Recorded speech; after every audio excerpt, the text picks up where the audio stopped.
कल रात से कहाँ था तू?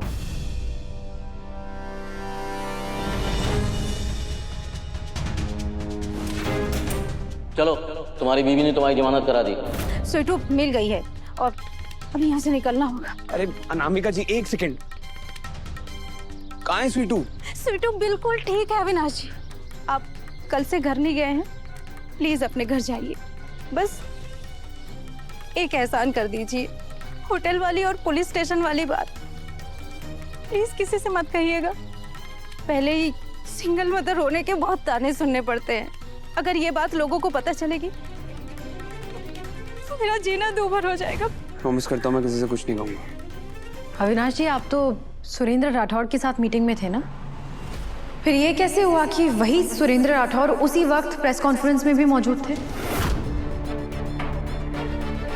वो मेरे सामने आके आपके बारे में पूछ रहे थे। कैसे और क्यों? अविनाश जी, ऐसे शांत मत खड़ी रहिए। साफ साफ बताइए कि ऐसा कौन सा सच है जिसे छुपाने के लिए आप अपनी वाइफ से झूठ बोल रहे हैं? सॉरी दिव्या जी, एक लड़की की इज्जत का सवाल है। मैं अभी आपको कुछ नहीं बता सकता। अभी चुप क्यों है? दिव्या तुझसे कुछ पूछ रही है। कल रात से कहाँ है तू? अरे वो मेरा दोस्त है अजीत।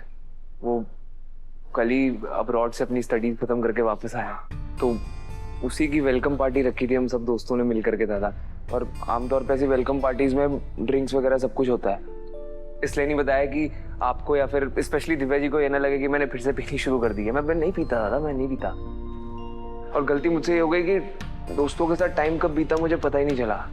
मुझे पहले घर आना चाहिए था, दिव्या जी को बताना चाहिए था, मतलब सबको बताना चाहिए था और फिर उसके बाद जाना चाहिए था। सॉरी दादा। अब दिव्या जी प्लीज अपने इस प्यारे से पति को माफ कर दो। इधर प्यार में बहाना नहीं चलता है, खबर रखनी पड़ती है, फिक्र करनी पड़ती है। और तू सॉरी से पहले दिव्या को प्रॉमिस कर कि तू आज के बाद उससे कभी झूठ नहीं बोलेगा। प्रॉमिस दिव्या जी, मैं आपको प्रॉमिस करता हूँ कि कभी आपको झूठ नहीं बोलूंगा। दादा गवाह हैं, अगर कभी झूठ बोला तो दादा आके लगाएंगे मेरे को। तो अब जाओ, तुम दोनों आराम करो, कल से सोई नहीं है ये।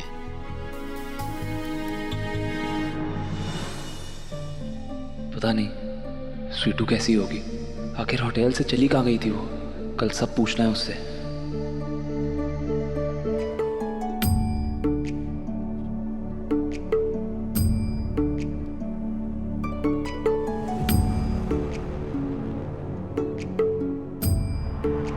शो हमारी बीवी की पूजा की थाली है, जिसके लिए उसका पति परमेश्वर और उसका मंगल सूत्र उसकी जिंदगी था। दोनों की सच्चे मन से पूजा करे थी वो। थारी जैसी दौलत की पुजारन को यो थाली छूने का कोई हक ना है। इसे छूने की कोशिश भी ना करना।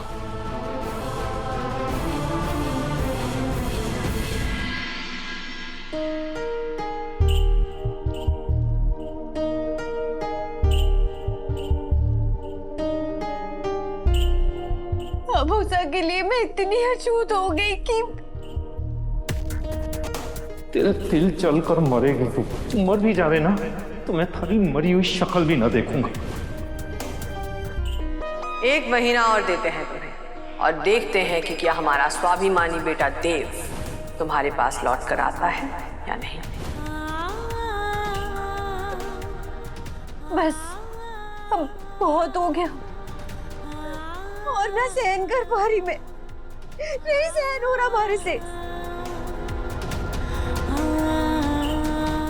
यो नफरत हमारे ही कर्मों का फल है। अपनी बोई हुई फसल हमारे को ही काटनी होगी।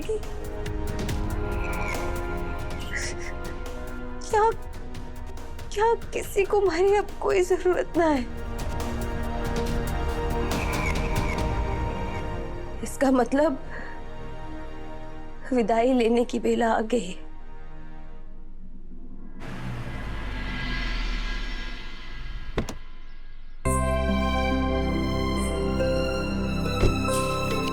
छोटे हुकुम, कार तैयार है। हाँ काकू, बस आया।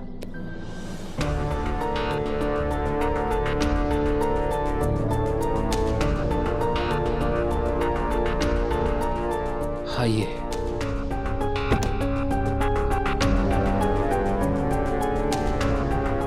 छोटे हुकुम, हमारे से कोई भूल चूक हो गई हो तो। काकू ये आप क्या कर रहे हैं? अब आप ना कुछ बोलेंगे और ना कुछ सोचेंगे, ठीक है? जी बिल्कुल।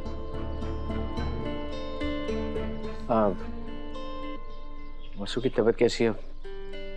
मारे को ना पता, और ना ही मारे को पता करना है। वो कल की मरती आज मर जावे, हमारी बलस है। काकू क्या बोल रहे, कैसी बातें कर रहे हैं आप?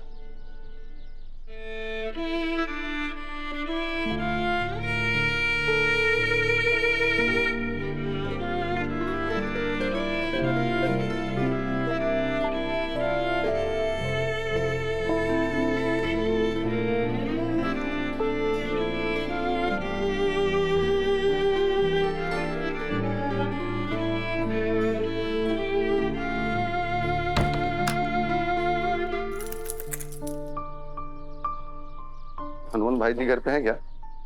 वो ड्यूटी पर गए हैं। मैं भी बाहर ही जा रही हूँ। बाबू से शाम तक घर लौटेंगे, उन्हें चाबी दे दीजिएगा।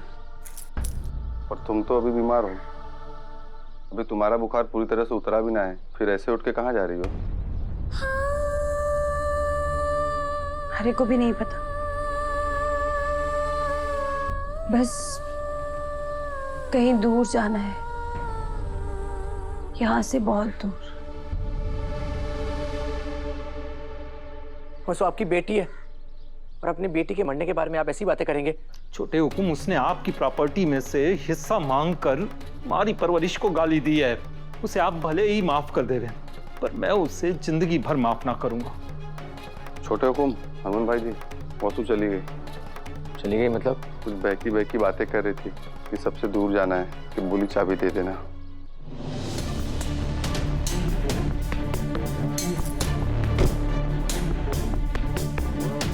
सुना आपने? वसु घर छोड़कर चली गई, ऐसे खड़े क्या है?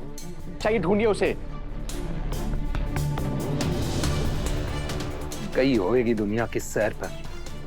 इतनी दौलत जो कमा ली है उसने, जाए जहाँ जाना है उसे। और छोटे हुकुम, आप तो खुशी मनाइए, आपके सर से बला टली। सबसे ज्यादा दुख तो उसने आपको ही दिया था। वसु मेरे साथ कुछ भी करे, पर मैं उसे ऐसे नहीं जाने दे सकता। वसु इस घर से दूर नहीं जा सकती। गाड़ी निकालिए तुरंत, इट्स एन ऑर्डर। चलिए जल्दी।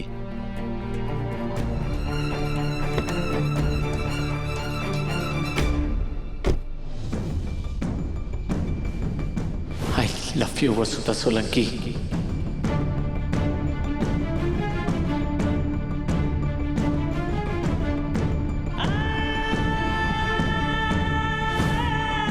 अपना मायका और सासरा दोनों छोड़ के हमेशा के लिए जा रही हूँ देव सर।